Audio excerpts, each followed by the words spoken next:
ওয়াকফ সংশোধনী বিলের বিরুদ্ধে ভোট দিয়েছে না অন্য কোথাও ভোট দিয়েছে সেটাও পাবলিক ডোমিনে পাবলিশ করা হোক, অর্থাৎ জনগণের সামনে তুলে ধরা হোক। তাহলে দুধকে দুধ পানিকে পানি হবে। নাহলে এই ধরনের ঘটনা ঘটতে পারে যে উপস্থিত ছিল ভোট দানের সময় এই ওয়াকফ সংশোধনীর পক্ষে বিরুদ্ধে না ভোট দিয়ে বিজেপিকে সুবিধা করার জন্য তাদের পক্ষে ভোট দিতেও পারে। বিশ্বাস নেই এদেরকে আমার। জনৈক আইনজীবী আমাকে একটি নোটিশ পাঠিয়েছেন। তিনি বলেছেন 48 ঘন্টার মধ্যে যদি তার ক্লায়েন্টকে আমার বক্তব্য দ্বারা নাকি মিসলিড হয়েছে এই মর্মে বক্তব্য প্রত্যাহার, ক্লারিফিকেশন বা তার নোটিশের উত্তর না দিলে আমার বিরুদ্ধে আইনত ব্যবস্থা নেবে।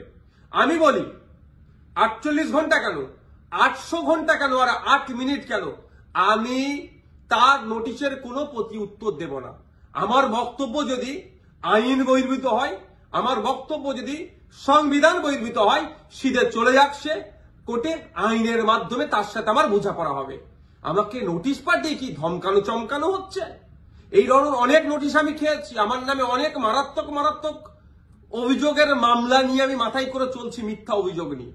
উনি আমি ভয় পাই না। কেউ যদি মনে করেন নওশাদ সিদ্দিকীকে এই নোটিশ পাঠিয়ে ধমকাবো চমকাবো বসিয়ে দেব, আমি তাতে ভয় পাবো না, আমি চমকেও যাব না। কারণ আমার অনেক দেখা হয়ে গেছে এইগুলো। কারণ আমি বলে যাই, আর কাকতলীয় ভাবে বলছি না, এটা বাস্তবিক হয়েছে। 2019 সালে কেন্দ্রের সরকার নিয়ে এসেছিল এক বিভাজনের বিল, সিএ। যখন আমার বড় ভাইজান পিরজাদা আব্বাস সিদ্দিকীর নেতৃত্বে সারা বাংলায় যখন বিজেপির বিরুদ্ধে আন্দোলন আমরা সংগঠিত করেছিলাম, ওই সময় গভীর রাত্রে আমাদের বাড়িতে পুলিশের দ্বারা হামলা চালানো হয়েছিল। সেই রাত্রে আমি সুপ্রিম কোর্টে এসেছিলাম, তারপরের দিনে মামলা করব বিজেপির বিরুদ্ধে, কেন্দ্র সরকারের বিরুদ্ধে। আর এখন আমরা যখন এই ওয়াকফ সংশোধনীর বিরুদ্ধে মাঠে ময়দানে গণতান্ত্রিক প্রক্রিয়ায় লড়াইয়ের বার্তা দিচ্ছি এবং আইনি লড়াই করবে বলে তার প্রস্তুতি নিচ্ছে, আমাদের বাড়িতে নোটিশ চলে আসলো। নোটিশ আসুক, 100 বার নোটিশ আসুক, এতে আমি ভয় পাই না। কিন্তু এটুকু আমি বাংলার মানুষকে জানিয়ে রাখতে চাই যে যারা প্রতিনিয়ত মুসলিমদের বিরুদ্ধে কথা বলছে, মাদ্রাসা নিয়ে কথা বলছে, মসজিদ নিয়ে কথা বলছে, কোরআন শরীফ নিয়ে কথা বলছে, তাদের বিরুদ্ধে নোটিশ যাচ্ছে না কেন, তাদের বিরুদ্ধে আইনত ব্যবস্থা গ্রহণ করছে না কেন? এরা তৃণমূলের মুসলিম বিধায়কদেরকে বিধানসভা থেকে চাংতুলা করে রাস্তায় ফেলে দেবো বললেও তাদের বিরুদ্ধে আইনত ব্যবস্থা গ্রহণ করছে না, নোটিশ পাঠাচ্ছে না। আর নওশাদ সিদ্দিকীর কাছে নোটিশ পাঠিয়ে দিচ্ছে। ঠিক আছে, আইনি লড়াই আমি লড়ে নেব। আমার আইনের যারা বিশেষজ্ঞ আছে, সম্মানীয় বিকাশ রঞ্জন ভট্টাচার্য স্যার এবং সম্মানীয় শামীম দ্বারা কথা বলেছি, তারা আমাকে বলেছে তো আপনার কাজ হচ্ছে রাজনৈতিক লড়াই লড়ে যাওয়া, বাকি আইনি দিকটা আমরা বুঝে নেব। সুতরাং আইনি লড়াই কোর্টে আমিও বুঝে নেব।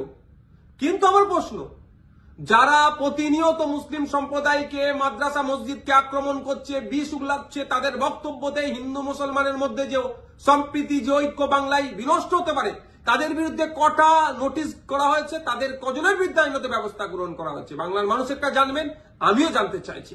শুধু তাই নয়, আমাদের রাজ্য সরকারকে, আমাদের রাজ্য সরকারের যিনি প্রধান মমতা ব্যানার্জি মহাশয়াকে একটা বক্তব্য শুনেছিলাম, কি জঙ্গি যোগ না কি বলে দেখে দিয়েছিল, তখনও চুপ করেছিল। আর নওশাদ সিদ্দিকীর বিরুদ্ধে নোটিশ, ওই নোটিশ পাঠিয়ে আমাকে কেউ ভয় পাওয়াতে পারবে না। বিজেপির এই ওয়াকফ আন্দোলনের বিরুদ্ধে, সংশোধনী যে নিয়ে এসেছে ওয়াকফ, এর বিরুদ্ধে আন্দোলন জারি থাকবে।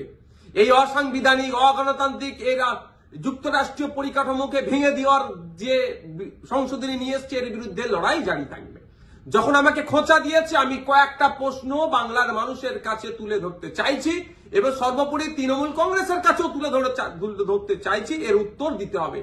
আমরা জানতে পেরেছি বেশ কয়েকজন এমপি পার্লামেন্টে অনুপস্থিত ছিল, তাদের বিরুদ্ধে তৃণমূল কংগ্রেস দলগতভাবে কি ব্যবস্থা গ্রহণ করছে, কি নোটিশ পাঠাচ্ছে, কি শোকজ করছে, তাদের বিরুদ্ধে কি অ্যাকশন নেবে, সেটাও পাবলিক ডোমিনে দিতে হবে এবং কি নিচ্ছে সেটাও যেন জানানো হয়।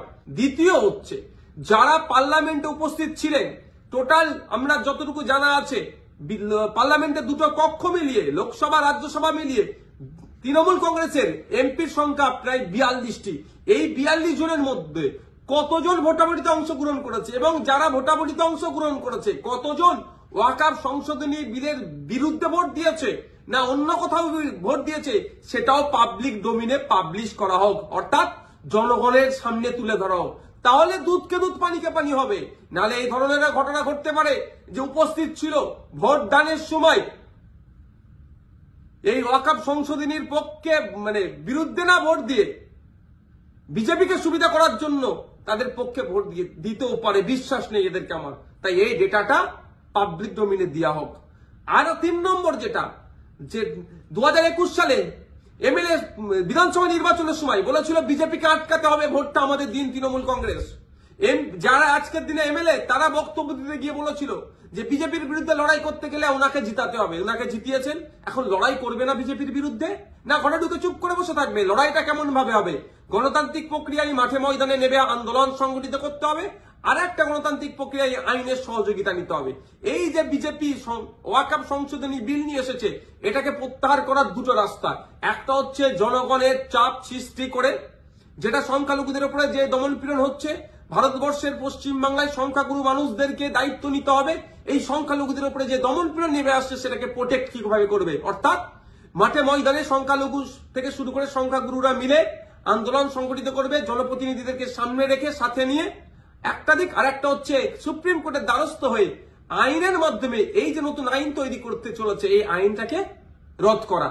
এখন আমার বলার বিষয়, পশ্চিমবাংলায় 200-র অধিক তৃণমূল কংগ্রেসের বিধায়ক আছে। সেই সমস্ত বিধায়কদেরকে প্রত্যেকজন যাতে একটা করে মামলা করে তার জন্য প্রস্তুতি নিতে হবে।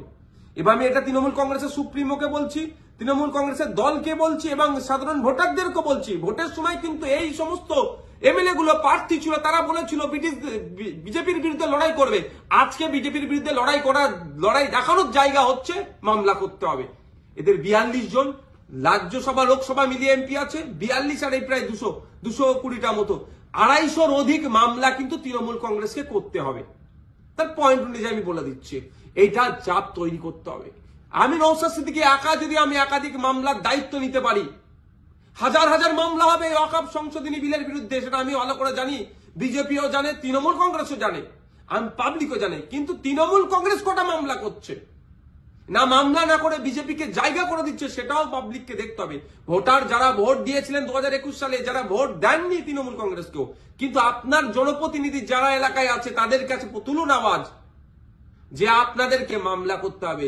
মালদা থেকে কংগ্রেসের একজন এমপি আছেন, তাকেও আমি অনুরোধ করছি আপনিও সুপ্রিম কোর্টে চলেন, গিয়ে মামলা করবেন। এখন দেখার বিষয় তৃণমূল কংগ্রেসের কতজন এমএলএ কতজন এমপি মামলা করছে এবং আমরা ভোটাররা কতজনকে মামলা করাতে পারছি প্রেসার বিল্ড আপ করে, সেটাই এখন দেখার বিষয়।